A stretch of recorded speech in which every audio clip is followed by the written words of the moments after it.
Walkout. प्रश्नकाल श्री चंद्रभान सिंह आज्ञा, श्री कालीचरण सराफ, चंद्रभान सिंह आज्ञा।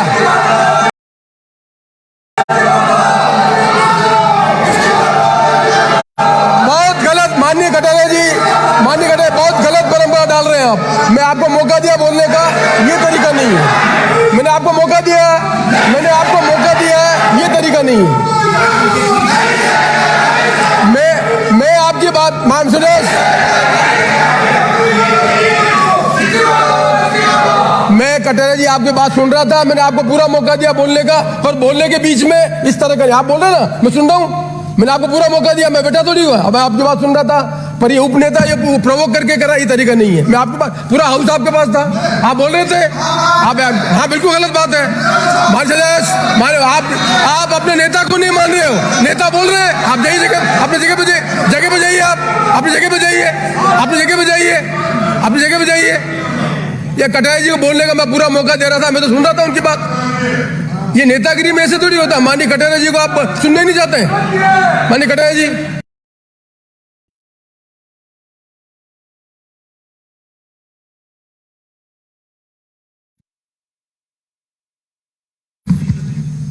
कल हम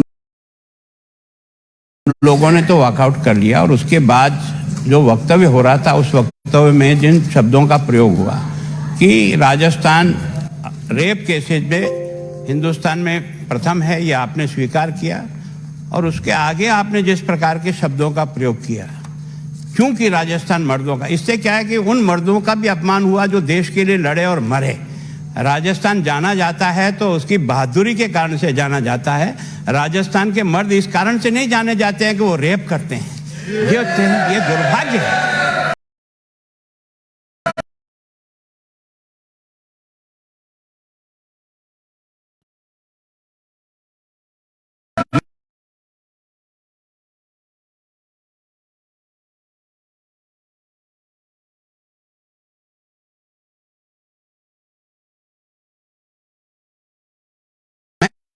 मैं सोचता हूं इस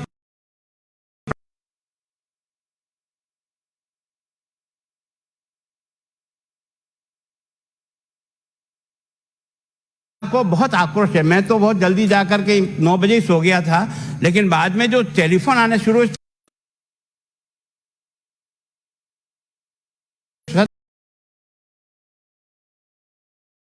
सच में शर्म। उनका तुम 72 लोग वहां जग मारने बैठे हो क्या है? एक आदमी ने तो इस शब्दों का प्रयोग किया कि आप, मैंने कहा भी हमको ध्यान नहीं, जब हम थे तब तक ये विषय नहीं आया, बाद में आया है, और मैंने स्वयं ने यूट्यूब देखी है, आपने स्वयं ने देखी होगी।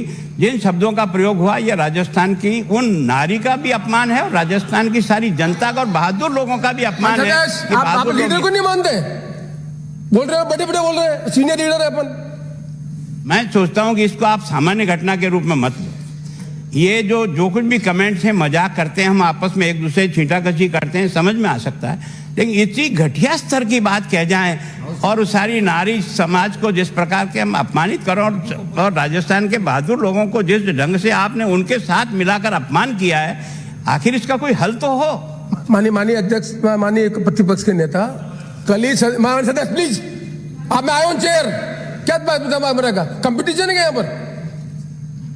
माननीय प्रतिपक्ष के नेता, मैं आपकी भावना से सहमत हूं। कल ही सदन की कार्रवाई से इसको निकाल दिया गया है। डीपीआर को इंस्ट्रक्शन दे दिए गए कि इस तरह की कार्रवाई को पत्रकार नहीं छापे। मुझे कहते हुए तकलीफ है कि ये इंस्ट्रक्शन के बाद भी अखबार में बात छपी, दुर्भाग्यपूर्ण है। माननीय मंत्री जी मेरे पास आए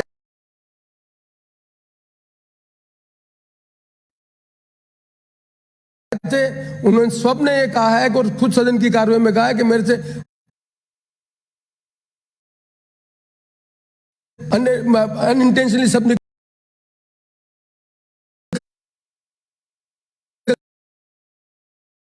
दिए गए, तो मैं इसके लिए निकला जाए, उन्होंने स्वयं ने कहा है। और मैं समझता हूं कि माननीय संसदीय मंत्री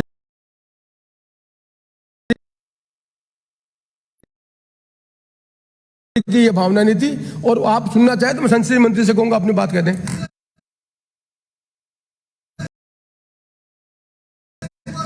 माननीय सदस्य आप बैठो, इस्तीफा तो अपने माननीय सदस्य तो ले साहब, ये क्या तरीका, मतलब समझ में नहीं आ रहा है। माननीय please, I will not allow it. I will not allow it. I will not allow it. आप मेरे mister Rathore, I will not allow it. I will not allow it. I said I call him. Please be seated. Please be seated. Please be seated. माननीय राठौर साहब, गलत बात है। आप मंत्री को सुनने नहीं जाते। आप मंत्री को सुनने नहीं जाते। ये कौन सा तरीका है? आप मंत्री को सुनने नहीं जाते। आप प्रस्ताव लाइए, मंत्री को बाहर निकाल। आप प्रस्ताव लाइए, सर बाहर निकालने का बात करिए, खत्म करिए। ये क्या तरीका बना रखा है? क्या कर रखा है इसमें? नहीं होगा क्या तकलीफ है? क्या ये तरीका क्या है सदन में? किस तरीका सदन चलाने का? तरीका क्या है? मैं इस सदन को नहीं चलने दूंगा इस तरह से। मैं सदन को नहीं चलने दूंगा। आपको मना तो करो, करते रहिए आप। माननीय मंत्री बोले अंकित नहीं होगा मंत्री। अध्यक्ष महोदय, पुलिस विभाग की अनुदान मांगों पर कल मैं सदन में जब जवाब दे रहा था तो कुछ शब्द मेरे मुंह से गलत निकल गए, जिसका एहसास होते ही मैंने अपने संबोधन के दौरान ही इन शब्दों को कार्रवाई से हटाने का माननीय सभापति से अनुरोध कर दिया था। मेरे मुंह से निकले गलत शब्द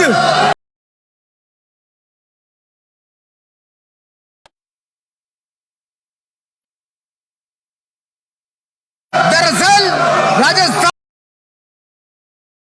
मरु प्रदेश जिसके बारे में कुछ कहना चाहता था, लेकिन स्लिप ऑफ टंग के कारण गलत शब्द निकल गए। मैं व्यक्तिगत तौर पर महिलाओं का बेहद सम्मान करता हूं और करता रहूंगा।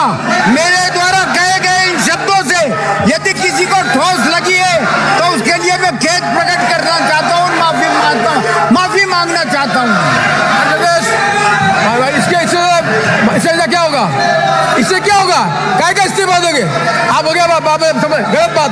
आप माफी मांगने की बात भी नहीं है। माफी मांग ली उसके बाद भी नहीं है। माफी मांगने की बात भी नहीं है। ये कौन सा तरीका है? ये कौन सा तरीका है? माननीय प्रश्न कार्मिक मंत्री जी।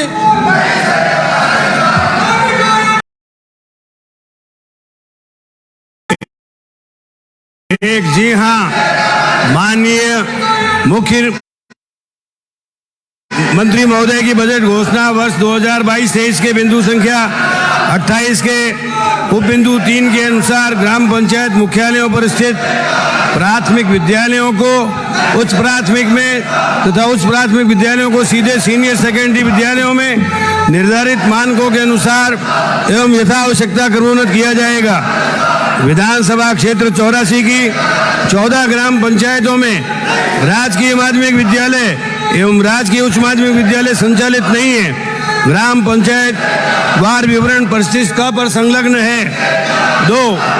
प्रश्नोत्तर के भाग संख्या 1 के खंड 1 एवं 2 के अनुसार। 3. विधानसभा क्षेत्र 84 में संचालित 14 राजकीय माध्यमिक विद्यालय एवं 87 राजकीय उच्च माध्यमिक विद्यालय में बालिका नामांकन का ब्लॉक वार विवरण परिशिष्ट ख पर संलग्न है। जी हाँ, माननीय मुख्यमंत्री महोदय की बजट घोषणा वर्ष 2022-23 के बिंदु संख्या 28 के उप बिंदु 4 के अनुसरण में अन्य प्रस्तावों के साथ विधानसभा क्षेत्र 84 डूंगरपुर के प्रस्ताव प्राप्त होने पर मानदंडों के परिप्रेक्ष्य में गुणावगुण के आधार पर परीक्षण कर पात्र प्रस्तावों के अनुसार उक्त क्षेत्र के विद्यालयों को भी क्रमोन्नत किया जाएगा। अध्यक्ष महोदय, शासन मंत्री जी ने बताया है कि 84 विधानसभा में 14 ऐसी ग्राम पंचायत हैं। जी हाँ, बजट 2021-2022 की अनुपालना में प्रदेश की नगरीय निकायों द्वारा आवंटित 2338 डेयरी बूथों का विवरण परिशिष्ट ऐप पर संलग्न है। अगला प्रश्न राजकुमार। माननीय अध्यक्ष महोदय, मंत्री जी ने जवाब में बताया है कि 84 विधानसभा में 14 जो ग्राम पंचायत है, प्रश्न संख्या 236। प्रश्न बैठे मंत्री जी। शिक्षा मंत्री जी, प्रश्न संख्या 236। मैंने दे दिया था उत्तर, दूसरे का था कार में मैंने उत्तर दे दिया था। जी हाँ, माननीय मुख्यमंत्री महोदय की बजट घोषणा वर्ष 2022-23 के बिंदु संख्या 28 के बिंदु 3 के अनुसार ग्राम पंचायत मुख्यालयों पर स्थित प्राथमिक विद्यालयों को उच्च प्राथमिक में तथा उच्च प्राथमिक विद्यालयों को सीधे सीनियर सेकेंडरी विद्यालयों में निर्धारित मानकों के अनुसार एवं यथा आवश्यकता क्रमोन्नत किया जाएगा। विधानसभा क्षेत्र 84 की 14 ग्राम पंचायतों में राजकीय माध्यमिक विद्यालय एवं राजकीय उच्च माध्यमिक विद्यालय संचालित नहीं है। ग्राम पंचायतवार विवरण परिशिष्ट क पर संलग्न है। प्रश्नोत्तर के भाग संख्या 1 के खंड 1 एवं 2 के अनुसार विधानसभा क्षेत्र 84 में संचालित 14 राजकीय माध्यमिक विद्यालय एवं 87 राजकीय उच्च माध्यमिक विद्यालय में बालिका नामांकन का ब्लॉकवार विवरण परिशिष्ट क पर संलग्न है। जी हाँ, माननीय मुख्यमंत्री महोदय की बजट घोषणा वर्ष 2022-23 के बिंदु संख्या 28 के उपबिंदु 4 के अनुसरण में अन्य प्रस्तावों के साथ विधानसभा क्षेत्र 84 डूंगरपुर के प्रस्ताव प्राप्त होने पर मानदंडों के परिप्रेक्ष्य में गुणावगुण के आधार पर परीक्षण कर पात्र प्रस्तावों के अनुसार क्षेत्र के विद्यालयों को भी क्रमोन्नत किया जाएगा। माननीय अध्यक्ष महोदय, मंत्री जी ने बताया है कि 84 विधानसभा में 14 ऐसी ग्राम पंचायत है वहां पर उच्च माध्यमिक और माध्यमिक विद्यालय नहीं है। तो क्या मंत्री जी से मेरा सवाल है कि नेक्स्ट जो सत्र जुलाई में स्टार्ट होगा उससे पहले इन सभी 14 ग्राम पंचायतों में राजकीय उच्च माध्यमिक विद्यालय संचालित हो जाएंगे या नहीं? माननीय अध्यक्ष महोदय, दूसरा सवाल ये है कि 84 विधानसभा में डूंगरपुर मतलब राजस्थान का सबसे अधिक लिंगानुपात वाला जिला आता है और इसमें विधानसभा 84 सबसे अधिक लिंगानुपात वाली विधानसभा है। तो इसमें मैं मंत्री जी से चाहूंगा कि इस विधानसभा में बालिका विद्यालय खोलने के लिए सरकार की क्या मंशा है, क्योंकि पूरी विधानसभा में 23,713 बालिकाएं वर्तमान में अध्ययनरत है। माननीय मंत्री जी बताएं कि बालिका विद्यालय कब तक खोले जाएंगे? अध्यक्ष महोदय, व्यक्तिगत नाम नहीं लेंगे। इन्होंने विधानसभा क्षेत्र 84 में संचालित 14 माननीय सदस्य, आपको प्रोटेस्ट का अधिकार है। इधर प्रोटेस्ट इधर करें, I will expel him. Protest इधर करें, I will expel him. Protest इधर करें, उधर नहीं करेंगे। माननीय मंत्री।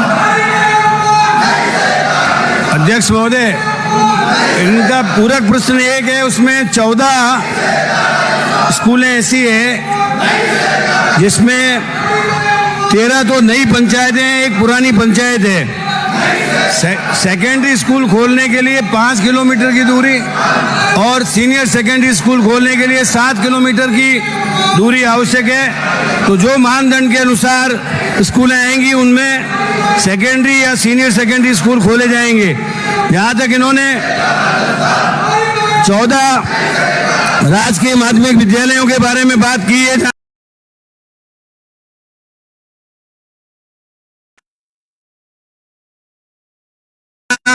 लिंगानुपात ज्यादा है, वहां पर सीनियर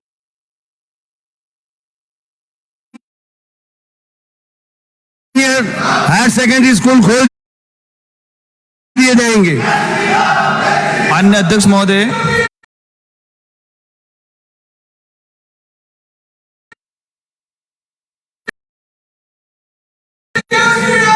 मुख्यमंत्री बजट घोषणा में कहा गया है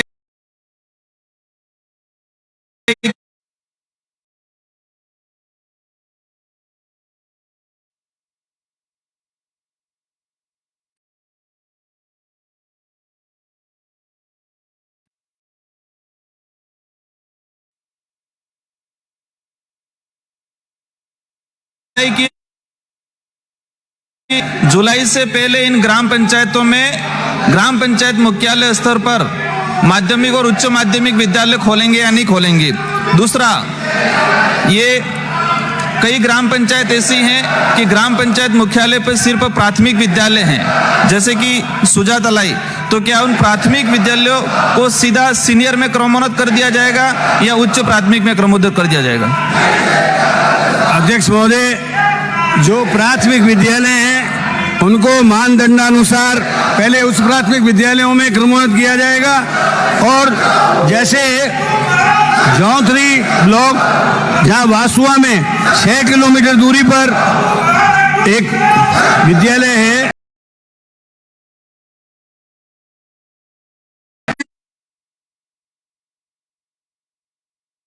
सेकेंडरी स्कूल में क्रमोन्नत कर दिया जाएगा।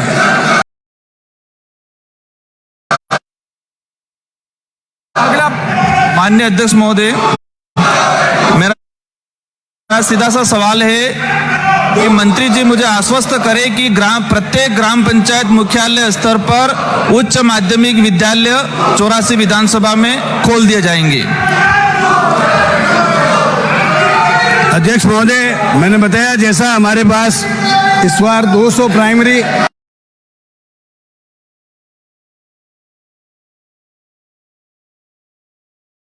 और कुछ मिडिल स्कूल मिले हैं, जो भी क्राइटेरिया में आएंगे उनको मैं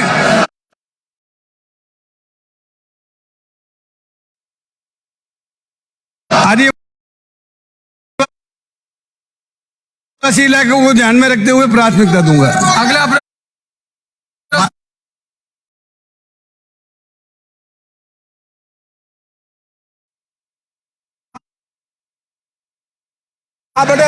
मध्य बेटे अगले अपना समीर सिंह पायल, स्वास्थ्य मंत्री जी।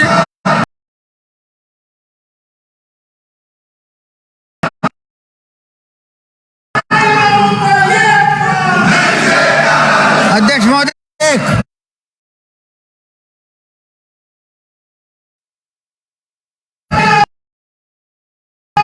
सरकार द्वारा पुलिस थानों का सीमांकन कर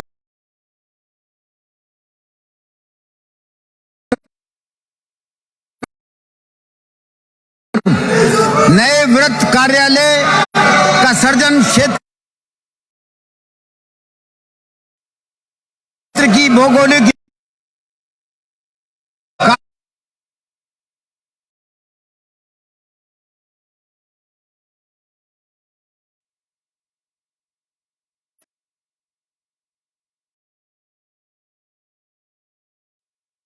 इस नफरी की उपलब्धता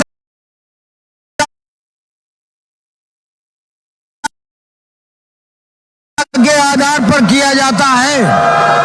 बाड़मेर जिले में पुलिस थानों का सीमांकन विधानसभा क्षेत्रवार किए जाने का कोई प्रस्ताव विचाराधीन नहीं है। इस हेतु न कोई समिति गठित की गई है। प्रश्न का खंड 2, जी नहीं, वर्तमान में बाड़मेर जिले में सिवाना मुख्यालय पर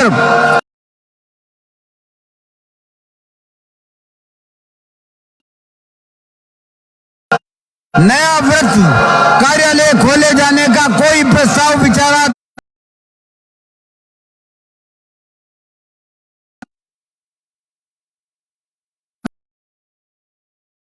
नहीं है।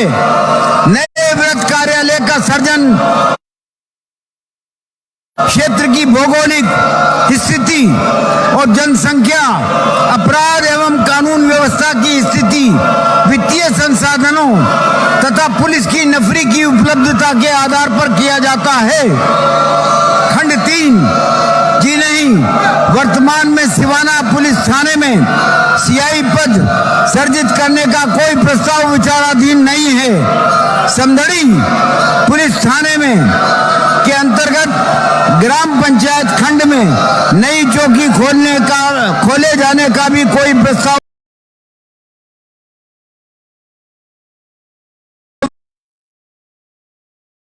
विचार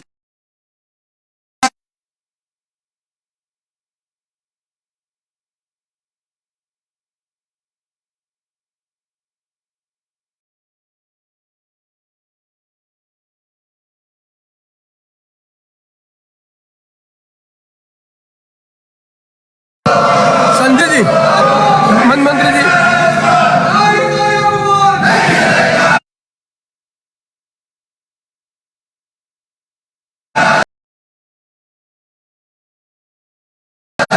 अध्यक्ष महोदय, प्रश्न के खंड 1, जी हाँ, बेड़ा बायोलॉजिकल पार्क कोटा का प्रथम चरण का कार्य पूर्ण हो गया है। पार्क का विधिवत उद्घाटन माननीय मुख्यमंत्री महोदय द्वारा 18/12/2021 को किया जाकर उक्त पार्क दिनांक 1/1/2022 को आम जनता के लिए खोल दिया गया है। खंड 2, जी हाँ, कोटा के अबेड़ा बायोलॉजिकल पार्क में कोटा के पुराने चिड़ियाघर के वन्य जीवों को शिफ्ट करने की कार्य योजना के अंतर्गत प्रथम चरण में 71 वन्य जीवों जैसे कि लेपर्ड, हाइना, सियार, भेड़िया, ब्लैक बंग, चिंकारा, चीतल आदि शिफ्ट किए जा चुके हैं।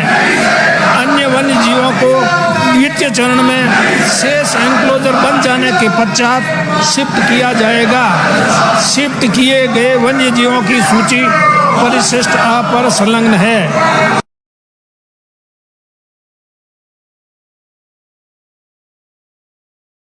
खंड 3, जी हाँ, प्रदेश एवं देश पार्क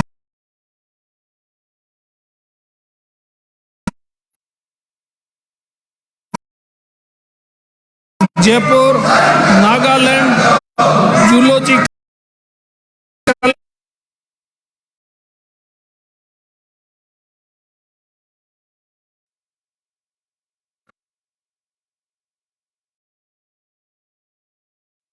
वन्य जीवों की शिफ्टिंग का कार्य प्रस्तावित है। केंद्रीय जंतुआलय प्राधिकरण नई दिल्ली से प्राप्त होने के पश्चात शिफ्टिंग का कार्य कराया जाएगा। अगला प्रश्न गणेश गोगरा। 9 मंत्री जी। माननीय अध्यक्ष महोदय, जी हाँ, डूंगरपुर ग्राम पंचायत देवल खास के अधीन स्थित उपरगोड़ी बांध निर्माण, जीर्णोद्धार, नहरों का मरम्मत, अधूरी नहरों का निर्माण 2022-23 में माननीय मुख्यमंत्री की बजट घोषणा में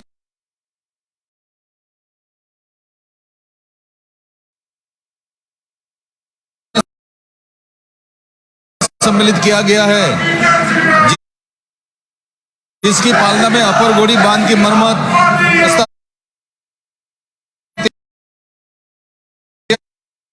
स्वीकृति उपरांत संसाधनों की आवश्यकता अनुसार किया जाना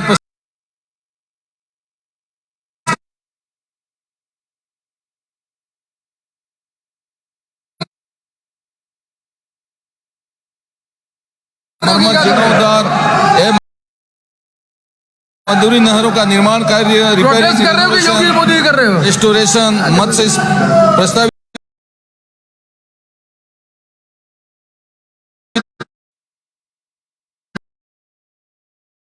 किया गया है।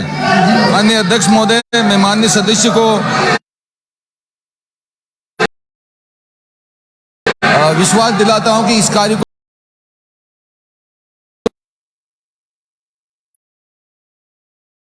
स्वीकृत कर पूर्ण करा लिया जाएगा।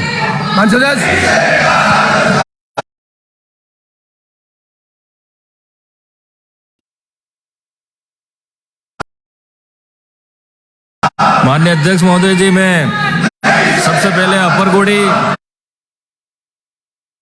बांध जो मुख्यमंत्री महोदय जी ने घोषणा की, उसके लिए मैं उनको बहुत बहुत धन्यवाद देना चाहता हूं।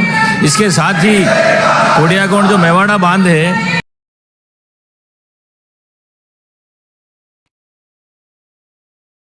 उसके भी लोगों की काफी मांग है, समस्या है। तो मैं मंत्री जी से निवेदन करना चाहूंगा कि मुख्यमंत्री जी बजट घोषणा अपरगोड़ी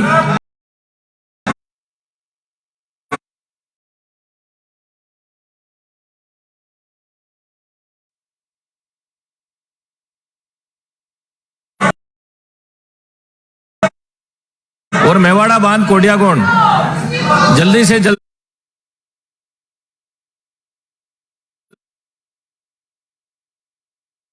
कब तक चालू कराने की मंशा रखते हैं?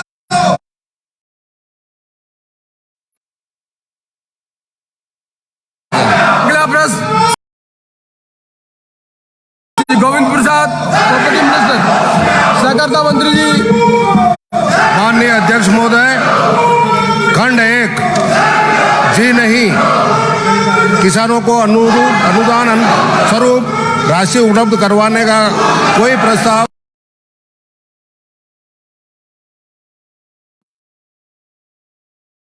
विभाग के स्तर पर विचाराधीन नहीं है। खंड 2 जी हाँ, राज्य सरकार द्वारा किसानों को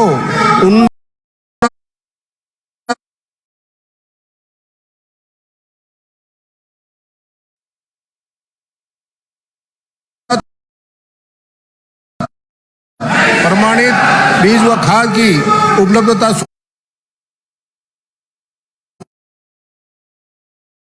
सुनिश्चित करने हेतु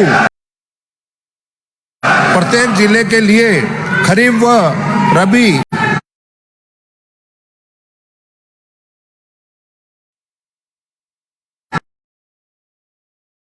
मौसम की पूर्व कृषि और सहकारिता एवं कृषक कल्याण विभाग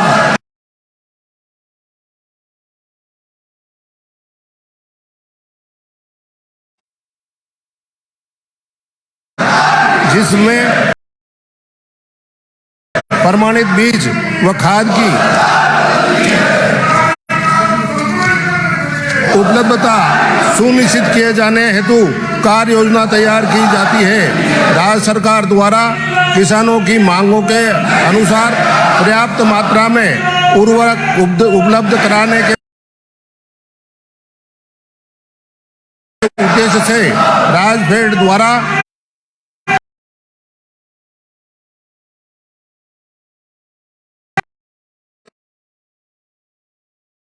कंपनियों के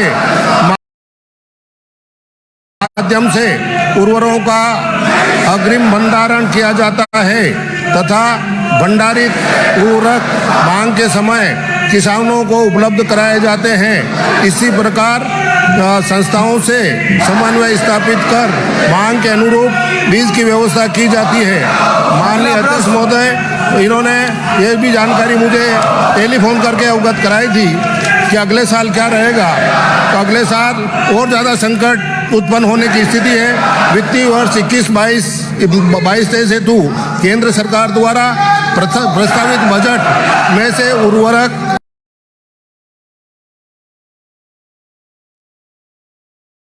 अनुदान हेतु प्रावधान गत वर्ष की तुलना में 24.9% कम किए जाने से संभावना है कि आगामी वर्ष में उर्वरक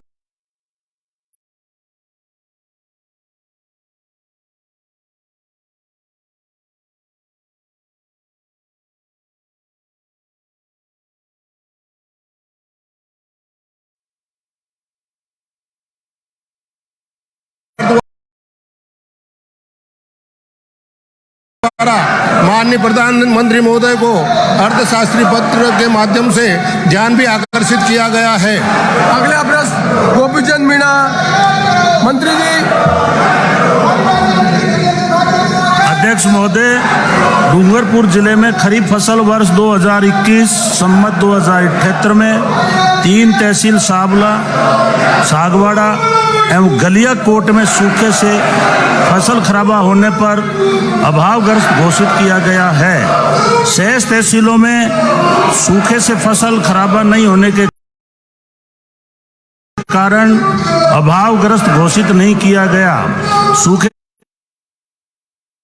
से प्रभावित किसानों के दस्तावेज पोर्टल पर अपलोड किए जाने की कार्रवाई की जा रही है।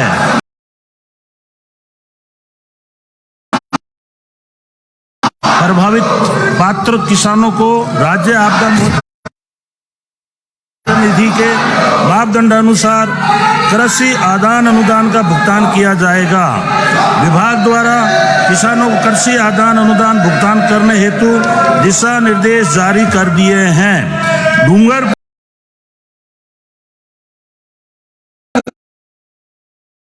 जिले में 344 गांवों में 33% या इससे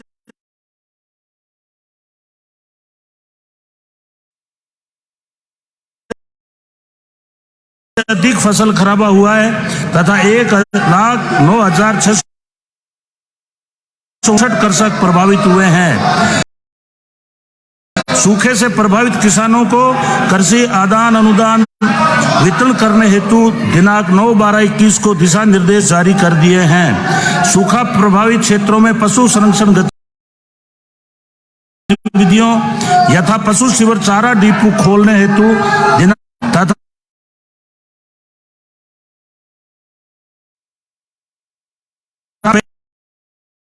पेयजल परिवहन हेतु जन स्वास्थ्य अभियांत्रिकी विभाग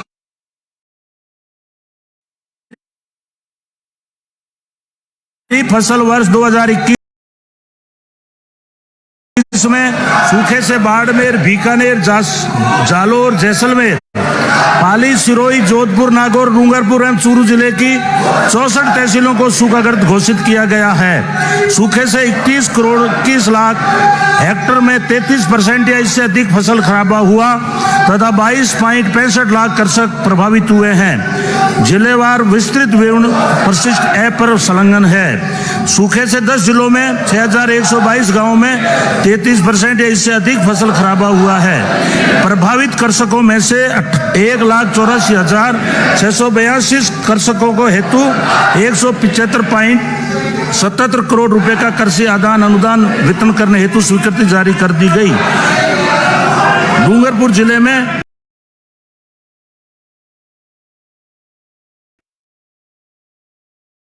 सूखे से 3 तहसीलों में ही खराबा होने के कारण अभाव ग्रस्त घोषित किया गया है।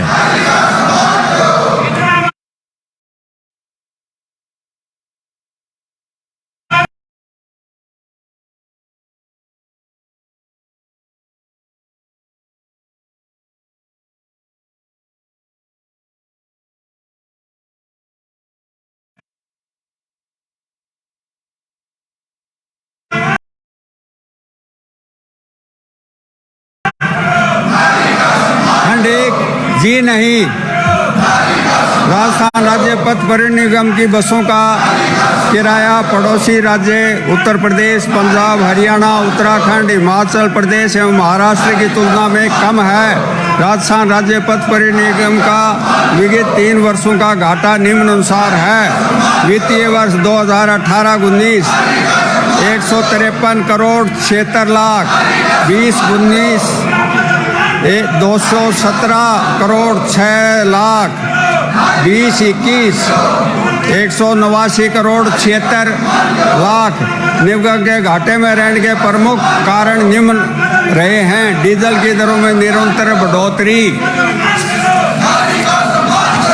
पुराना वाहन बेड़ा होने के कारण वाहनों के रख रखाव एवं मरम्मत पर अधिक व्यय, निगम वाहनों के समानांतर निजी बसों का प्रतिस्पर्धात्मक संचालन, विगत 2 वर्षों में कोविड-19 के कारण संचालन में कमी, निगम कर्मियों के वेतन एवं मानदेय वेतन आयोगों की अनुशंसा नियत होना।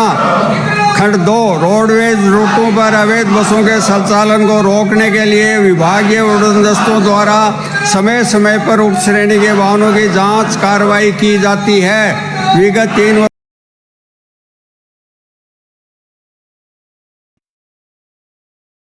वर्षों में की गई कार्रवाई का विवरण परिशिष्ट 1 पर संलग्न है।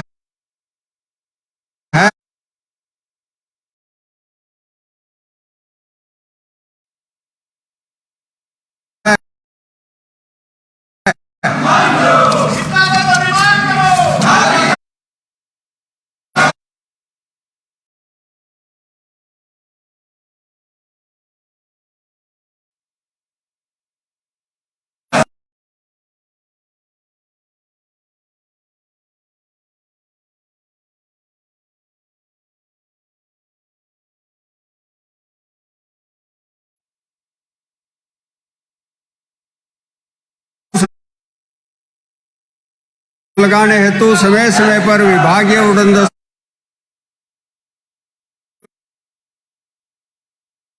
वर्षों में की गई कार्रवाई का विवरण उपरोक्त अनुसार खंड 2 के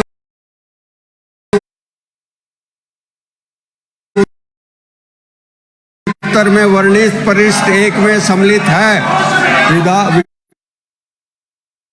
विभाग द्वारा अवैध बसों के संचालन पर बीते 3 वर्षों में प्रसारित दिशा निर्देशों के प्रति परिशिष्ट 2 पर संलग्न है।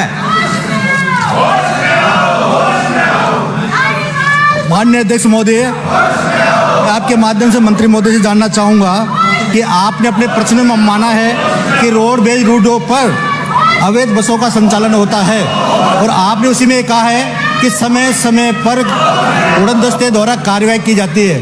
तो जब आप इस चीज़ को मान रहे हो कि अवैध बसों का संचालन हो रहा है, तो समय समय पर क्यों उसको नियमित रूप से क्यों नहीं उड़न दस्तों का संचालन किया जाए, जिससे रोडवेज घाटे में नहीं आए। साथ ही आज तक ऐसी कितनी बसों को जब्त किया गया, तक कितने प्रकरणों में कार्रवाई की गई।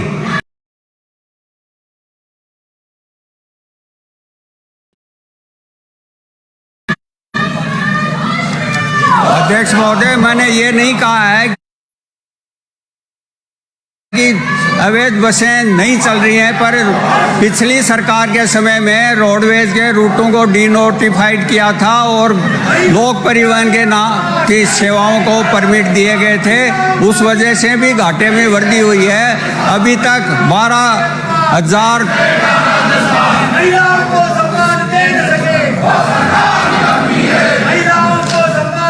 12,656 प्रकरणों में हमने कार्रवाई की है। माननीय अध्यक्ष महोदय, मैं आपके माध्यम से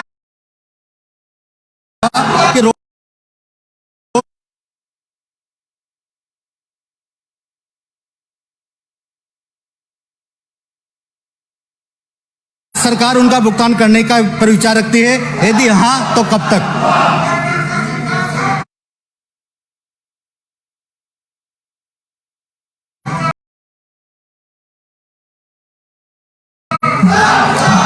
भुगतान कर दिया गया है और इस बजट में माननीय मुख्यमंत्री ने बजट भाषण में 7वें वेतन आयोग को भी लागू करने की घोषणा की है। वो प्रक्रियाधीन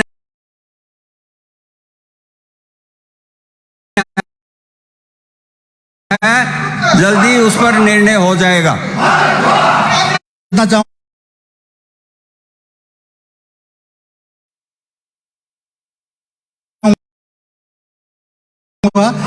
जिन डिपो के अधिकारियों के अधीन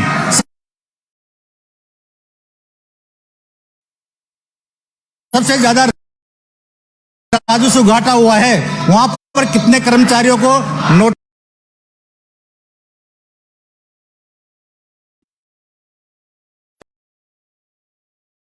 दिए गए, उनके खिलाफ क्या क्या कार्रवाई की गई।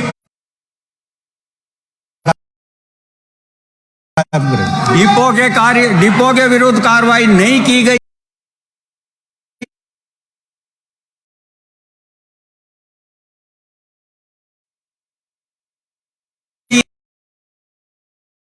है। डिपो का घाटे में कोई योगदान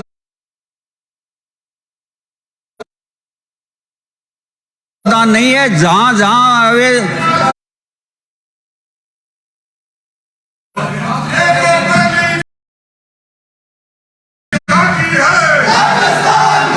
अध्यक्ष महोदय, आपके माध्यम से माननीय सदस्य को बताना चाहता हूं, खंड 1 राष्ट्रीय युवा पुरस्कार भारत सरकार युवा कार्यक्रम एवं खेल मंत्रालय नई दिल्ली द्वारा दिया जाता है। युवा कार्यक्रम एवं खेल मंत्रालय भारत सरकार नई दिल्ली की वेबसाइट पर उपलब्ध सूची के अनुसार प्रदेश के युवाओं को राष्ट्रीय युवा पुरस्कार से सम्मानित।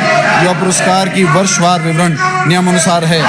वर्ष 2017-18 में श्री मनीष कुमार दवे व्यक्तिगत श्रेणी, वर्ष 2018-19 में सुश्री दिव्या कुमारी जैन व्यक्तिगत श्रेणी, वर्ष 2019-20 में राष्ट्रीय पुरस्कार की घोषणा नहीं की गई, वर्ष 2020-21 में राष्ट्रीय पुरस्कार की घोषणा नहीं की गई, वर्ष 2021-22 में राष्ट्रीय पुरस्कार की घोषणा नहीं की गई। खंड 2 विभाग द्वारा राष्ट्रीय पुरस्कार प्राप्तकर्ताओं को सुविधा हेतु वर्तमान में कोई प्रावधान नहीं है। खंड 3 विभाग द्वारा राष्ट्रीय पुरस्कार प्राप्तकर्ताओं को सुविधा हेतु वर्तमान में कोई प्रावधान नहीं है। चूंकि यह पुरस्कार युवा कार्यक्रम एवं खेल मंत्रालय भारत सरकार नई दिल्ली द्वारा प्रदान किया जाता है एवं वर्तमान में राज्य सरकार द्वारा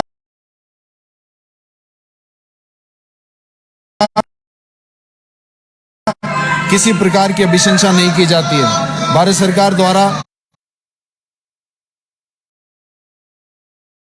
ऑनलाइन आवेदन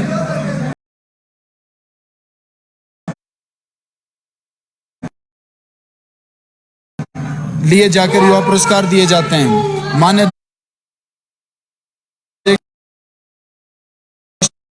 महोदय, इसी श्रेणी में मैं बताना चाहता हूं,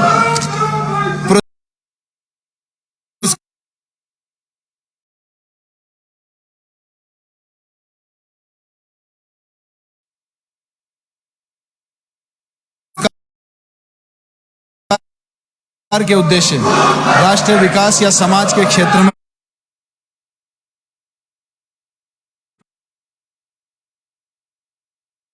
उत्कृष्टता प्राप्त करने के लिए युवा व्यक्तियों 15 से 29 वर्ष की आयु के बीच युवाओं को दिया जाता है। युवाओं को समुदाय के प्रति जिम्मेदारी की भावना विकसित करने के लिए प्रेरित करना और इस प्रकार अच्छे नागरिक के रूप में अपनी व्यक्तिगत क्षमता में सुधार करना। 3. राष्ट्रीय विकास एवं अथवा समाज सेवा के लिए युवाओं के साथ कार्यरत स्वयंसेवी संस्थाओं द्वारा किए गए उत्कृष्ट कार्यों को मान्यता प्रदान करना। पुरस्कार का विवरण। यह पुरस्कार स्वास्थ्य, अनुसंधान और नवाचार, संस्कृति, मानव अधिकारों को बढ़ावा देने, कला और साहित्य, पर्यटन, पारंपरिक चिकित्सा, सक्रिय नागरिकताएं, सामुदायिक सेवा जैसे विकास गतिविधियों और सामाजिक सेवा के विभिन्न क्षेत्रों में युवाओं के लिए पहचाने जाने योग्य उत्कृष्ट कार्य के लिए दिया जाएगा।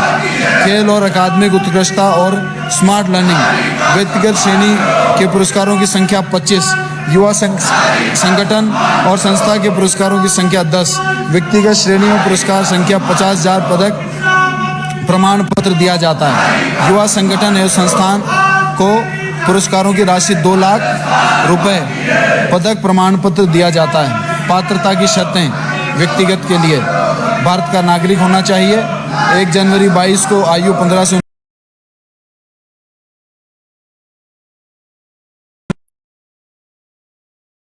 के बीच होनी चाहिए। साधारण पहचान योग्य सामाजिक कार्य करना चाहिए था। यह पुरस्कार जीवन में एक बार। Mister Beniwal, what is this? सरकार बाहर निकाला। मैं क्या कर रहे हैं बेनीवाल? मैं आई विल आस्क मार्शल। मैं आपको बोल चुका हूँ, नहीं बताएंगे। मिस्टर पुखराज, ये क्या कर रखा आपने? Mister Pukhraj, I will call the martial.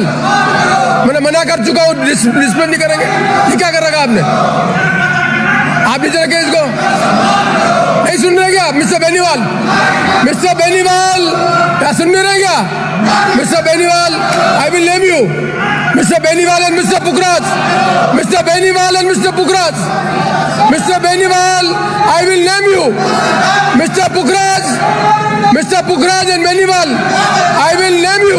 Mister marshal, चलो तो व्हाट इज दिस? ये धंधा बना रखा है।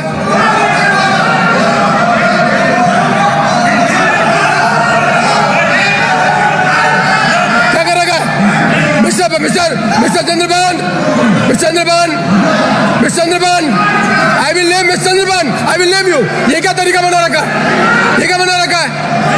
आई सेड मिस्टर, आप नीचे करिए इसको, मैं बाहर भेजिए इसको। I will say mister Pukhraj, I will name you. Mister Pukhraj and mister Beniwal, I will name you. Mister Beniwal, I will name you. Mister Beniwal, I will name you. Mister Beniwal, marshal कर दिया। मार्शल, रुको एक मिनट, रुको। मैं नीचे करिए कागज को। मिस्टर बेनीवाल, नीचे करिए कागज को। मिस्टर बेनीवाल।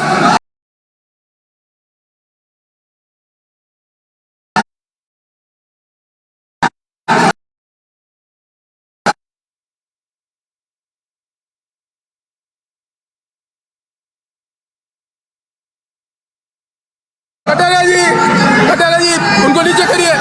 मार्शल रुकिए।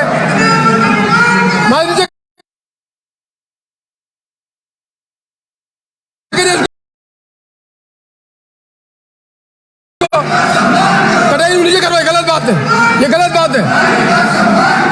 ये क्या तरीका है कटाई जी, ये क्या तरीका है?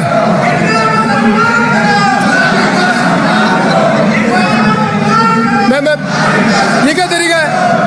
आप अपने प्रोटेस्ट करिए, ये अलाउ नहीं है। अब आप अलाउ नहीं, ये डिस्प्ले कर रहे हैं। मैंने खुद ऑर्डर दिया है कि हाउस के अंदर को डिस्प्ले नहीं करेगा। आप प्रोटेस्ट करिए ना, पर प्रोटेस्ट करने का मतलब नहीं कि आप नियम को तोड़े। Mister Beniwal and mister Pukhraj, I will name you. मैंने उस दिन कहा था कि कोई इस तरह का लाके नहीं बताएगा। आप प्रोटेस्ट करिए, फिर प्रोटेस्ट करने के बाद ये बात करेंगे क्या माननीय मंत्री जी? सिलसिले में राजस्थान ने अनेकों बार भारत सरकार को लिखा, अनेकों प्रदेश की सरकारों को लिखा। भारत सरकार को राजस्थान राज्य के समस्त राष्ट्रीय पुरस्कार प्राप्तकर्ताओं की अधिकृत सूची उपलब्ध कराने हेतु 12 जुलाई 21, 14, 12, 21 को संयुक्त सचिव कटारिया जी, मैं मिस्टर कटारिया जी, मैं लिमिट हो जाएगी, फिर लिमिट हो जाएगी। It will be limit. I will not tolerate it. मैं ये तैयार, मैं इस तरह का नहीं हूं। मैं mister Beniwal and mister Garg, I will not tolerate it. House चले या नहीं चले, पर नियमों का पालन नहीं होगा तो मैं टॉलरेट नहीं करूंगा। आपको प्रोटेस्ट करने का अधिकार है, प्रोटेस्ट करिए, पर ये तरीका नहीं है। अध्यक्ष महोदय, नहीं सुन रहे अभी भी? नहीं सुन रहे? मैं नहीं सुन रहा। Marshal come out, throw them out, होगा दिख जाएगी, थ्रो देम आउट।